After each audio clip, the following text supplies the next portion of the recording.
there's definitely quite a few people who have that fear coming in. I think the biggest thing is letting them know, like, hey, this isn't the end. With estate planning, this isn't just death planning. This is they call it a living trust and a living will for a reason. Like, it's just something that's going to change over time. This is all right. Worst case scenario, this is what would happen today, but it's not permanent. We can always come back and adjust and change this. And then the other thing is, it really is, how are we planning your estate? From a liability protection standpoint, from how things change with our kids as they age. One of the things I'm really well known for is what's called a family bank, setting up a separate irrevocable trust to help start lending to your kids as opposed to just giving them things and giving them money.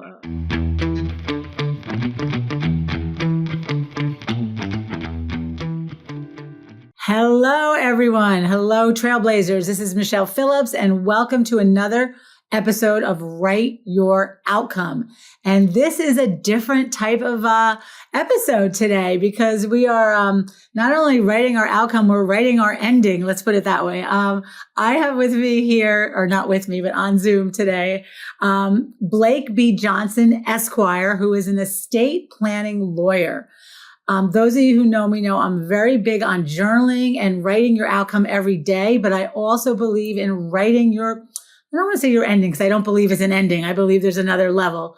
But having your stuff in order. Stuff is not the word I was looking for. There's a much more eloquent word. But I'm going to interview him. We're going to talk about trust and estate planning. And there's a lot of high emotions in that.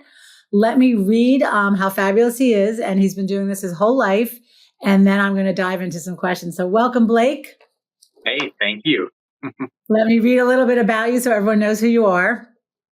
Blake has known most of his life that he'd be working in estate planning and in the business realm. And he's based his schooling and his work accordingly. As an undergrad at BYU in the Marriott School of Management, he studied business management and finance before attending law school, where he learned how to handle the financial side of trusts, businesses, and estate plans.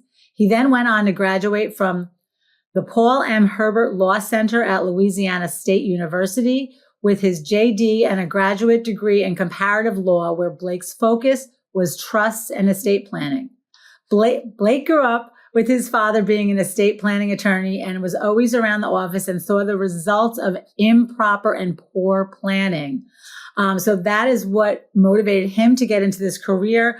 I'm really interested in digging into this conversation because I believe it's a conversation many more of us should have earlier than later. So welcome, Blake, and let's get started and write the outcome. Just tell us a little bit about it's one thing to be watching your father, but what really motivated you to take this path? Yeah, it wasn't my first choice in the sense that I thought, it's always back of my head, but I was set to go work in New York and do investment banking or day trading.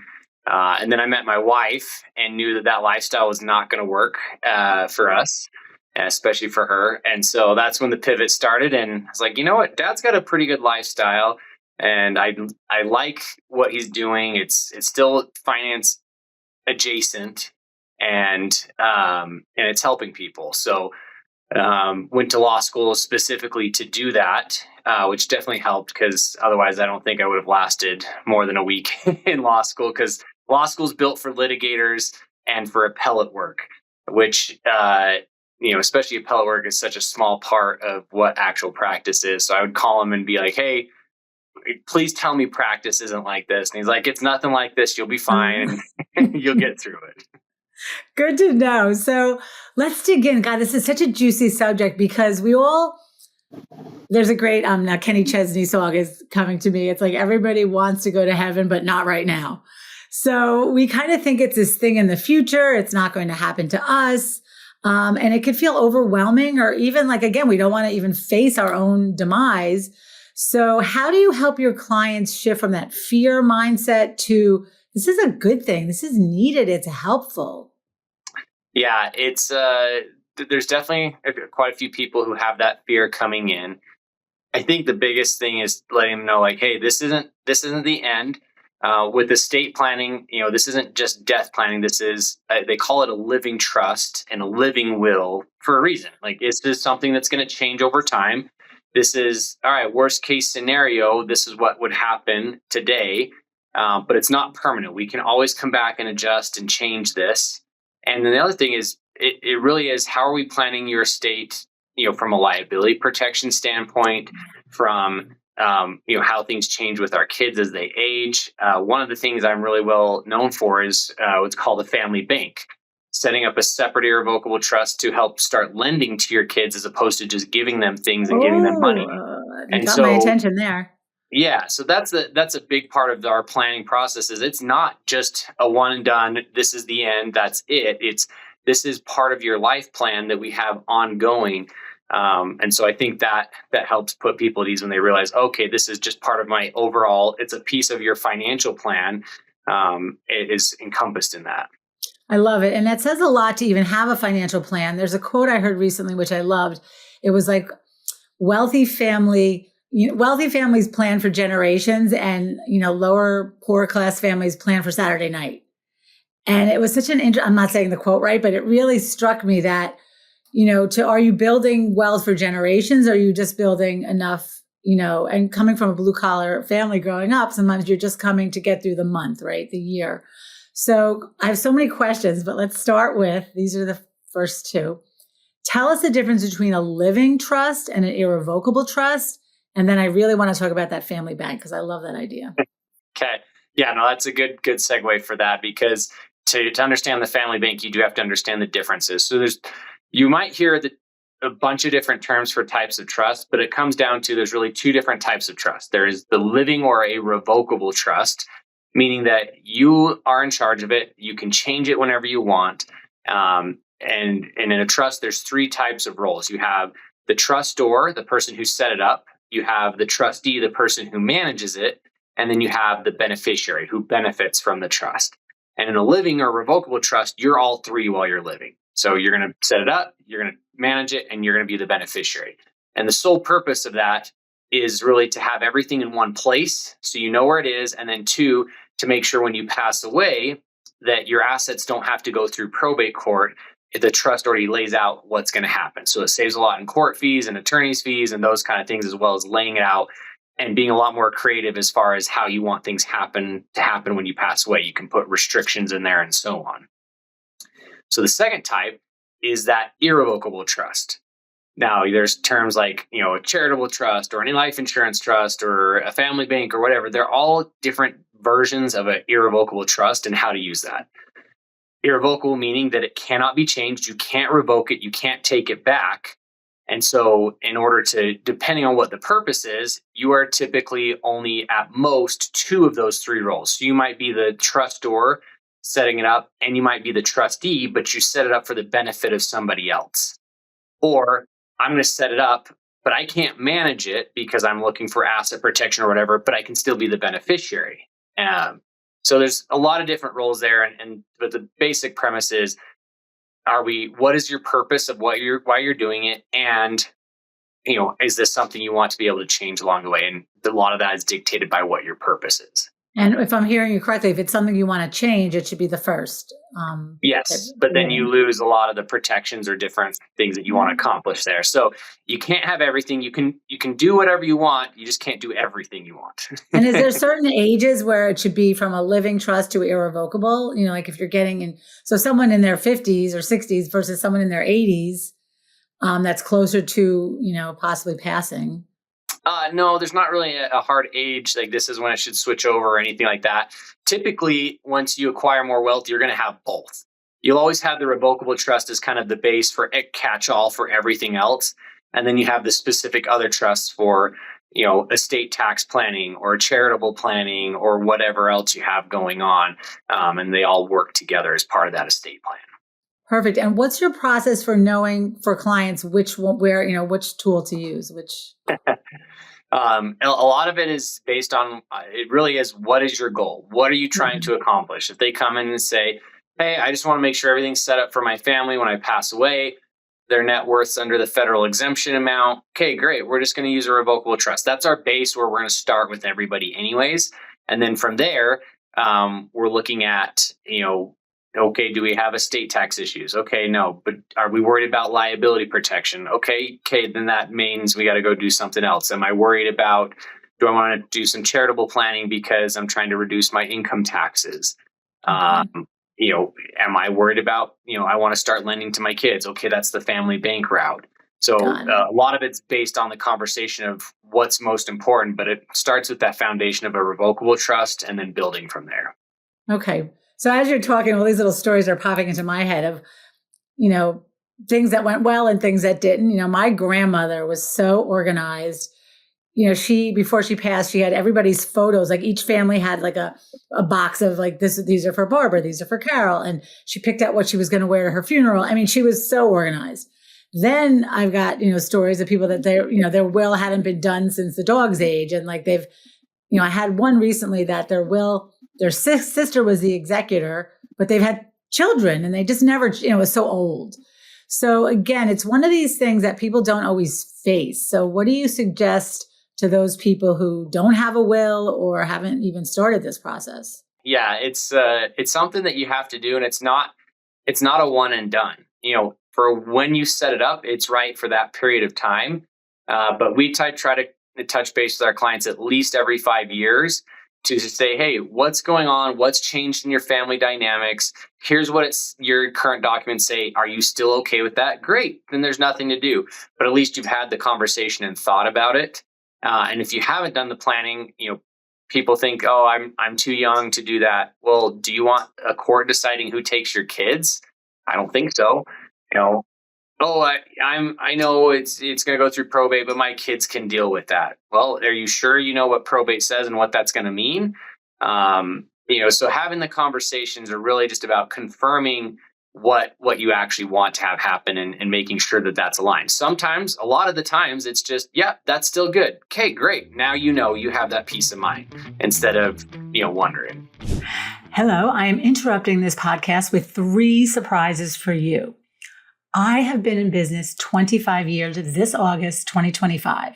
So to celebrate and thank you for your support, because I could have not done this without you, my clients, my supporters, my listeners, you have made this possible. I am offering you 3 gifts because 3 is my lucky number. So the first gift is $125 off my signature Happiness is a Habit video series. This video series is 18 videos, about an hour and a half of video content, an 80-page downloadable PDF workbook, normally selling for about $297. Now you can get $125 off. If you go to my website, energizeyourhappiness.com, and click on the icon on the top that says a gift for you, you will see everything you need to get your $125 off this fabulous video series. Secondly, I am offering a free behind the book mini workshop on my new book, which isn't even out yet. Energize Your Happiness. I'm offering only 12, first come, first serve. A couple have already been booked, so they are dwindling quickly. But I will give you in this 45 minutes, if you get a group of people together, I will give you some takeaways that you can implement immediately, and I will host a Q&A. And thirdly, the best thing, drum roll please, I am doing live coaching right here on Write Your Outcome. If you qualify. So if you are interested in being coached live on this show, send me an email at michelle@energizeyourhappiness.com. And in the subject line, write, I want to be coached live on your show. And then tell me a little bit about what you want to be coached on. And if you qualify, we will put you in the queue. So that's 3 gifts for you, 3 fabulous ways to connect. So, claim your gifts now, make it a great day, and let's get back to the podcast. You're hitting on, I know they didn't forget about the family bank. We will get back to that. But there's so many other good questions. It's those tough conversations that a lot of times people don't want to have. I mean, I literally was on the phone with a colleague yesterday and she said, oh, so-and-so, put so-and-so as the executor and we don't want so-and-so as, I'm like, well, did you talk to the father? And oh no, we don't want to talk to him, so it's like, it's such a sticky situation. And the movies are made of it, right? The reading of the will and everything goes to, the guy who walked the dog or something. So how do you, I mean, what kind of, are you looking for, are clients coming to you? I like the fact that you said that you're proactive every 5 years and reaching out to your current clients. Are you looking for new clients, or are you, I almost want to say, educating people? Like you just said something really that went right through me. Like, do you want the court to decide who takes care of your kids? And I don't think people are thinking that way. So how do you get that message out? I guess I'm asking questions and questions here.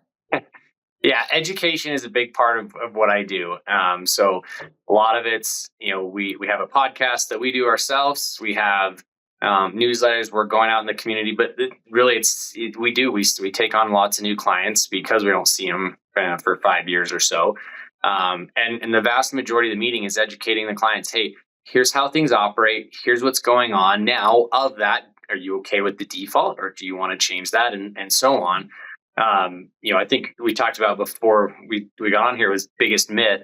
Myth, and one of the biggest myths is people think, oh, the reading of the will is this thing that happens right away and it'll move quickly and all of that stuff. And then if I have a will, that's good enough. And the reality is that's probably not true for your situation. Nothing moves quick, especially with the will. You have to go through court, and that court process is called probate. And in most states, it's going to take at least a year before anything is distributed. Now, if you have the trust, it could move a lot faster than that, and it avoids that process. And sometimes the will is the right answer. Sometimes the trust is. But the myth that it'll be okay, I did my will, it's going to move fast, is just not true. And so you need to understand, unfortunately, it's at some point it's on you to have that conversation and figure it out. But I want to circle it back to the first question of how do you, have those conversations?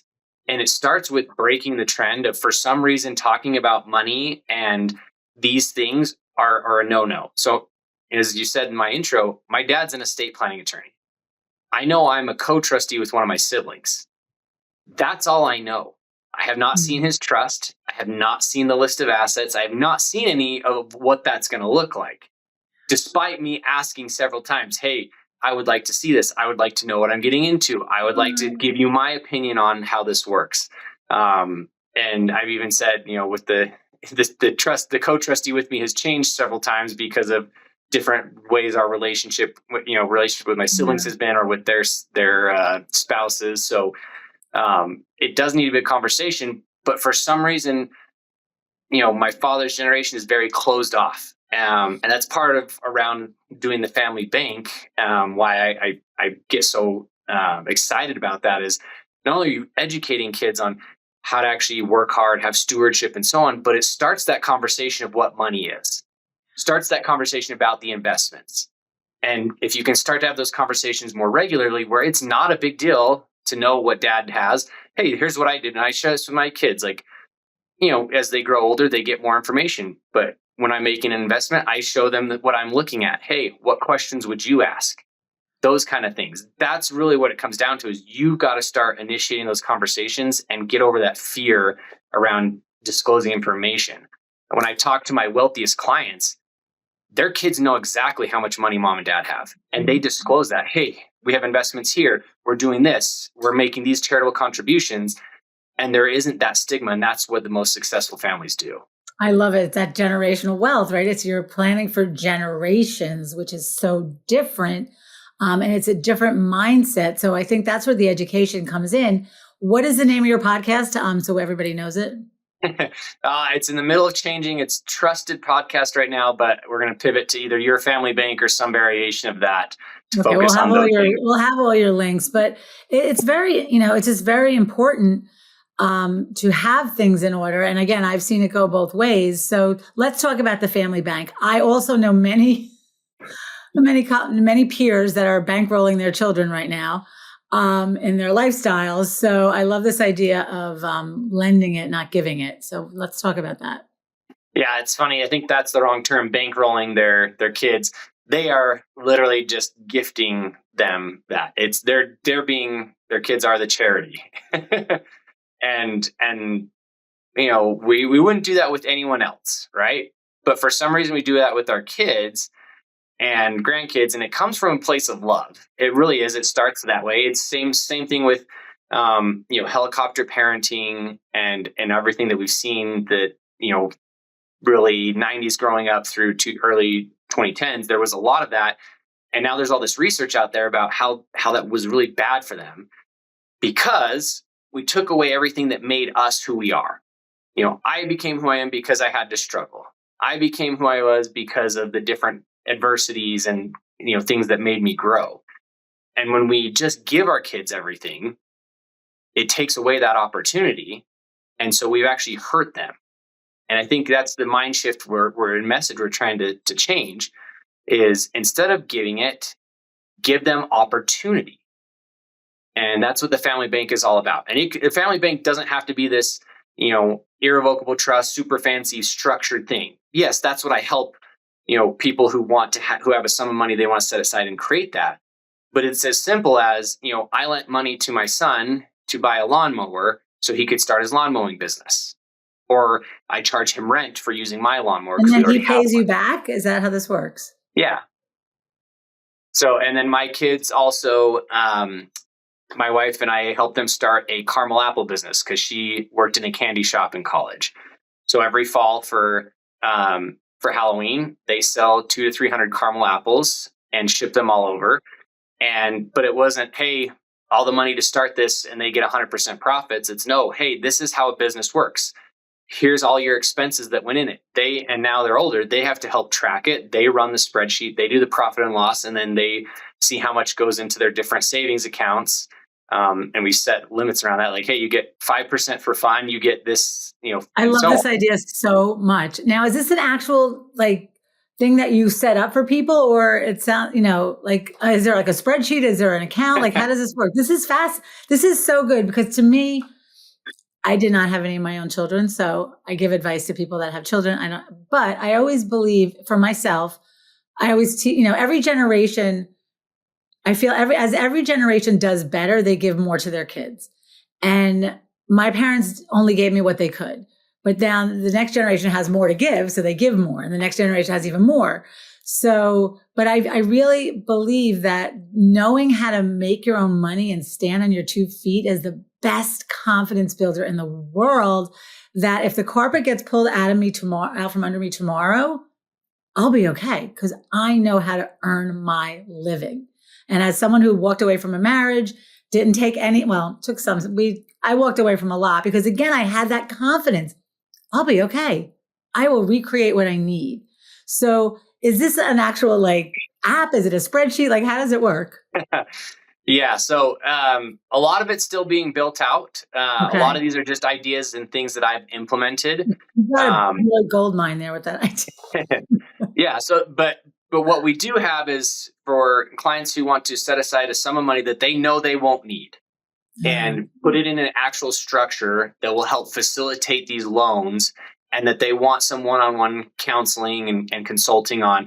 Here's how you educate a 5-year-old about family finances. Here's how you do it with a teenager. Here's the loan tracking system and all that stuff. That's the stuff we have built out. Okay. Now, there's a lot of great companies out there that can help you with the other things. TriCrew is a financing software solution that works with banks to help you link accounts to your kids where you can automate a lot of this stuff. Okay. But the point I try to make is, look, it can start as small as, hey, they want to go buy concert tickets. Great. What are you going to do to earn that? And okay, I'll front the money so you can buy them now, but you're going to pay me back over time. Otherwise, I keep the tickets and I sell them again. It's all about setting boundaries and having those consequences. So it doesn't have to be this complex thing. Right. What the podcast I'm starting or switching to now is going to be interviewing wealthy families. Hey, what worked for you? So you can have these ideas and these resources. Mm-hmm. And then, eventually we want to build out all these things. And this is okay. So I just interviewed someone earlier today, and this is I'll just share this funny story because I'm thinking about what do you say? I want to know what you say to a 5-year-old about money. But this woman that interviewed me actually earlier today, she said that she was at an ice cream store and this beautiful woman was there with her little infant son. And she said to her, I whisper this in his ear every night. And she said, what do you whisper in his ear every night? And she said, if you say you're going to call. And I just cracked up. I thought, oh my God, that's so funny. It's a little infant. So what do you say to a 5-year-old about money? Really, it's defining it in terms that they can understand. Okay, not every you're trying to help them understand that not everything just appears on its own. So when we go, if they do a job and earn a buck, it's letting them go talk to the clerk and understanding what a dollar is and the math behind it, because it still doesn't show value to them. But you start there, and then you build on. Okay, well, now with my 13-year-old, we're talking about you're trading time for money. What are your rates for your lawn mowing business? How much are you willing to give up? Because now you're giving up a Saturday afternoon to go do that. What is worth it for that? And then he starts thinking, he's like, well, I don't want to have to be the one doing that. So I'll hire my little brother to come and help me with it because it goes faster that way. So that's kind of the progress that happens there. So it's really what are terms they can understand, and just building slowly by slowly and helping them understand, what is that that's all not just free, that it doesn't appear. I have my kids' friends, and for instance, one of them, he wrecked his e-bike, completely trashed it, and his dad just went out the next day, bought him a new one, didn't even get mad and would do whatever. And I'm like, how do you do that? One, I refuse to buy anything electric for my kids. They have to buy them themselves. Otherwise, I want them to ride a real bike. But then two, like, no consequences. You don't have to pay for anything. What is that telling him? That it doesn't matter what he does. He's not going to take care of it. And that's not the right attitude either. He will never value those things. Yeah, and I really like connecting these early lessons when you have your whatever money it is, your babysitting money, or to understand what the value of that is. Which again, in an Amazon, I'm going to I'm going to a 5-year-old birthday party on Saturday, and I just got the Amazon list sent to my phone, and he picked all his things on the list. But does he have any clue what those things cost or what the value is to those things? So it does start early. And I love, I'm such a big believer on you're going to support them. They're going to have everything they need. But then if they want that extra, it's for them to earn and learn how to, cut the grass or do something. I could talk to you all day long because this is such a great topic, but do you have what's a success story from one of your clients that, really did good planning for generations or for the next generation, that you'd like to share with us? Yeah, I've got two in mind. One was someone who used this family bank, and at the time, it was daughter needed to buy a car, and she was borrowing money from grandma, and their relationship was not good at the time. And so grandma came up with this solution of, okay, yes, I'm going to lend you the money, but every time you send a check to me, you have to write me a letter. Oh, and we'll write you back. That's great.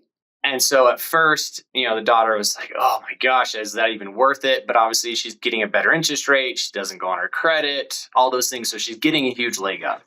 So she starts writing these letters, and grandma writes back and starts explaining where she's coming from and her views on things. And then they developed this relationship. And then she became so close with her grandma over this time. So it was more than just the money.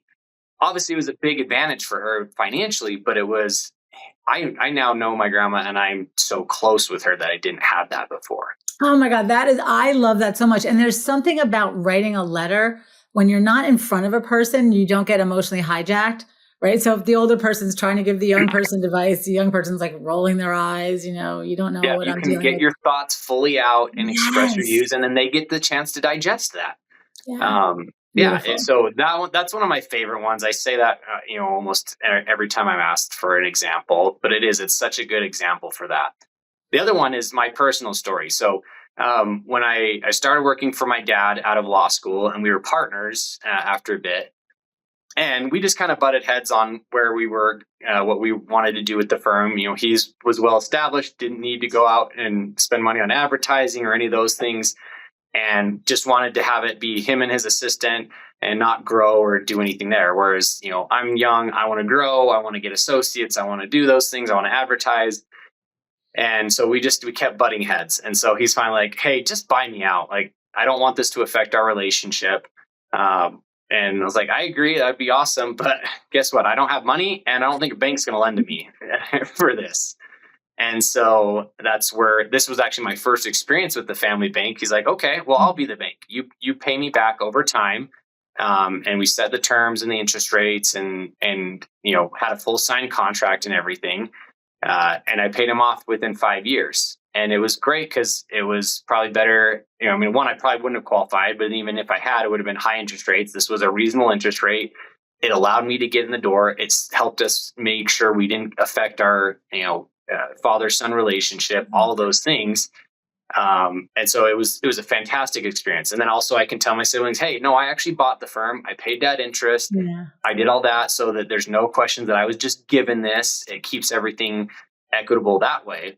And it worked so well that we did it again when a couple years later when I wanted to buy the office building from him. So it's such a win-win. I really want this to be like a regular conversation because you aren't in that. It's also asking for a handout.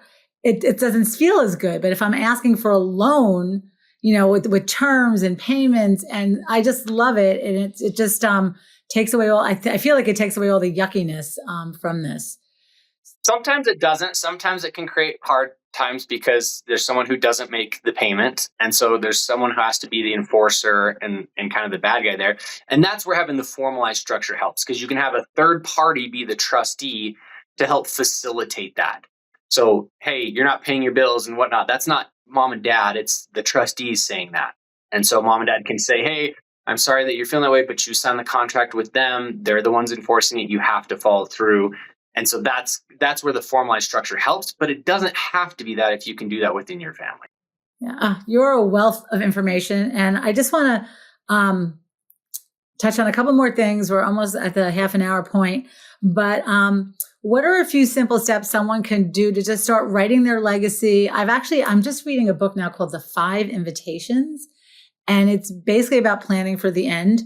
And the whole idea of the book, somebody recommended it to me, is the more you accept that we aren't here forever, the more you live fully now. And you are creating a legacy. So what are some steps you would tell any new client to start getting their house in order, writing their legacy, living and, for when they pass? Yeah, the biggest thing is there's so much unclaimed property out there because people don't know where mom and dad's accounts are. They don't know where their investment was or where their life insurance policy was held and all those things. And they were valid at the time, but they don't know how to contact them or which company and all that stuff. And there's not really a database for all that stuff until 5 years later. Then they have to release it to the state, unclaimed property, and then you can go search and hopefully you can make the claim and whatnot. But there's so 5 years. That's how long it doesn't have to be public. The state. Some it's 3, some it's 5, but yeah, typically 5 years. So there's probably, I think it's 70 billion or more out there just from unclaimed of people that passed away that parents, their kids didn't know where it was. So making the full list of, okay, here's where everything is. That's part of what we do with our estate plan. We collect the information, put it in the file, so we at least have something to start with. But keeping that updated is probably first thing. Next thing would be to share with who you want to be in charge of your estate, where that information is, and who they need to talk to. Hey, here's the attorney's number. Here's how you can contact with them, and so on. And have those discussions, making sure one, they actually want to do the job because it's a difficult job, and then who's the backup and how can they find out that information. This one might sound like a funny one, but it's happened to me twice now because I've been the successor trustee. If you have anything that is private that you don't want others to see, yeah, put them in a box and label it with "burn if I die." I love that. Oh my God. Because someone is going to find those pictures or that stuff, and it's going to scar them. And so that just happened to me again. So that's why I'm bringing that up. Like I always tell one of my best friends, you get my journals. Because if somebody else gets them, it could be. Yeah, you got to have the friend that's going to come in and just grab it and burn it and whatnot, because you don't want your kids seeing that stuff. That's for sure. Oh so that's another one. And then actually do the planning. Think about what you want to have happen, and sit down with the attorney. It's worth the money to do that. Because while you won't be here, what your kids are going to remember is, oh my gosh, mom and dad left everything such a mess. That was such a pain in the butt. Da, da, da. Do you want that to be the last memory of you? Or do you want it to be, hey, it was so smooth. I could just walk in. We got to properly grieve. Everything was so easy. I didn't have to stress out and do all this extra work, and so on. So those are And the I see main that with my takeaways. grandmother. So it was two different stories. And, it's, I guess, it's always like the cautionary tale and the tale of how you want things to go. So, oh my gosh, Blake, you are a wealth of fabulous, fabulous information. I know this podcast, whatever your new name is going to just take off and be wonderful. Is there any final words of wisdom? I think the biggest thing is, it's not as scary as you think. If you have a professional, it's actually really easy. If it's not easy, then you probably need to look for someone else. But it should be very hands off. Hey, let's have a conversation. Let's talk about it. Here's ideas. We'll walk you through. And then we need you to get us the list of the assets and copies of your deeds. That's it. It should be that straightforward and simple. Let the attorney do all the other hard work. Oh, that's so good, right? I have an easy button. I have them others over there. I can't reach it. It doesn't have to be difficult. I love that. Where can people find you and reach you and follow you? Yeah, so law firm website is trustedepa.com, as in Trusted Estate Planning Attorneys. And then if it's family bank focused, it's yourfb.com. And then I'm really big on LinkedIn, so just look Blake Johnson on LinkedIn and connect there. Oh, this was so enlightening. I just love this conversation, and you are a fabulous guest. So thank you. Thank you everyone for listening, and make it a great day.